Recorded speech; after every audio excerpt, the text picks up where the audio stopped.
14 अप्रैल 1912 रात के ठीक 11:40 समुद्र पूरी तरह शांत था, हवा भी जैसे रुक गई थी।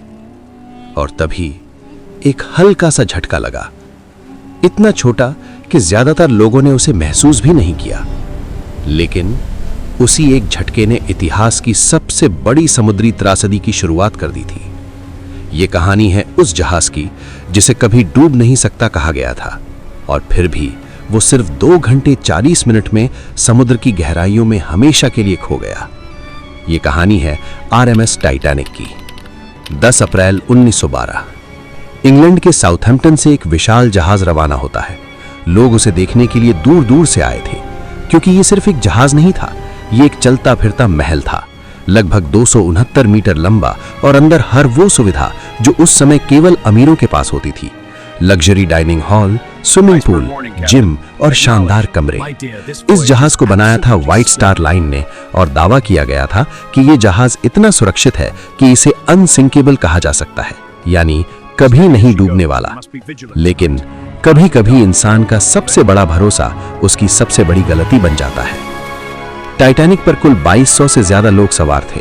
इनमें अमीर बिजनेसमैन भी थे और गरीब इमिग्रेंट भी, जो अमेरिका में नया जीवन शुरू करने का सपना लेकर जा रहे थे। सब कुछ बिल्कुल परफेक्ट लग रहा था, लेकिन एक चीज थी जिसे नजरअंदाज किया जा रहा था, आइसबर्ग वार्निंग्स।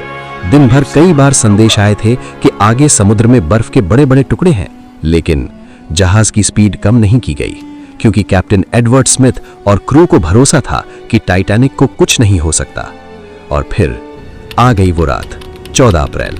आसमान साफ था, चांद नहीं था, समुद्र एकदम काला और शांत। ऐसी रात में आइसबर्ग को देख पाना लगभग नामुमकिन था। लुकआउट क्रू दूर तक देख रहे थे, और अचानक उन्हें सामने कुछ दिखाई दिया, एक विशाल सफेद दीवार, आइसबर्ग। उन्होंने तुरंत वार्निंग दी, आइसबर्ग राइट अहेड। लेकिन अब बहुत देर हो चुकी थी। जहाज को मोड़ने की कोशिश की गई, लेकिन 11:40 पर टाइटैनिक उस आइसबर्ग से टकरा गया। यह आइसबर्ग अटलांटिक ओशन में तैर रहा था, और उसी ने टाइटैनिक के नीचे कई कंपार्टमेंट्स को फाड़ दिया। शुरुआत में किसी को खतरे का अंदाजा नहीं था। पैसेंजर्स हंस रहे थे, कुछ तो आइस के टुकड़े उठाकर खेल भी रहे थे, लेकिन नीचे जहाज के अंदर पानी भरना शुरू हो चुका था। टाइटैनिक को ऐसे डिजाइन किया गया था कि अगर 4 कंपार्टमेंट्स में पानी भर जाए तो भी वो तैर सकता था, लेकिन यहाँ 5 से ज्यादा कंपार्टमेंट्स डैमेज हो चुके थे। मतलब अब टाइटैनिक का डूबना तय था।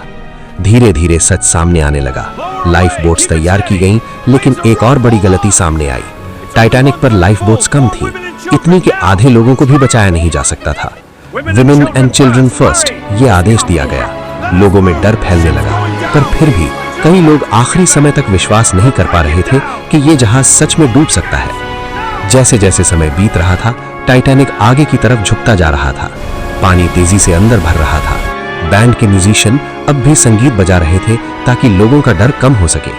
ये एक ऐसा पल था जहां इंसानियत, डर और हिम्मत सब एक साथ दिख रहे थे। रात के 2 बजे के आसपास अब हालात पूरी तरह बेकाबू हो चुके थे। लोग लाइफ बोट्स के लिए भाग रहे थे, कुछ समुद्र में कूद रहे थे, और फिर 2:20 टाइटैनिक 2 हिस्सों में टूट गया, और कुछ ही सेकंड में वो पूरी तरह समुद्र में समा गया। सैकड़ों लोग बर्फ जैसे ठंडे पानी में गिर गए, जहां तापमान इतना कम था कि कुछ ही मिनटों में शरीर काम करना बंद कर देता था। इस हादसे में 2200 में से लगभग 1500 लोगों की जान चली गई। ये इतिहास की सबसे बड़ी समुद्री त्रासदियों में से एक बन गई। लेकिन कहानी यहीं खत्म नहीं होती। इस हादसे के बाद पूरी दुनिया हिल गई।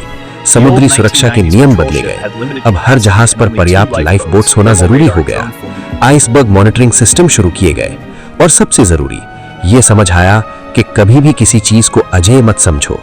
आज भी टाइटैनिक का मलबा अटलांटिक ओशन की गहराइयों में पड़ा है, एक खामोश गवाह उस रात का जब इंसान की सबसे बड़ी तकनीक प्रकृति के सामने हार गई थी। और शायद टाइटैनिक हमें यही सिखाता है कि चाहे हम कितने भी आगे क्यों न बढ़ जाएं, प्रकृति से बड़ा कोई नहीं। अगर आपको वीडियो पसंद आया हो तो हमारे चैनल अनस्क्रिप्टेड डेज को सब्सक्राइब करना ना भूलें, और बेल नोटिफिकेशन ऑन करें, जिससे आगे आने वाले वीडियो सबसे पहले आप तक पहुंचे। और लाइक जरूर करें, जिससे हमें ऐसी स्टोरी बनाने का मोटिवेशन मिलता रहे।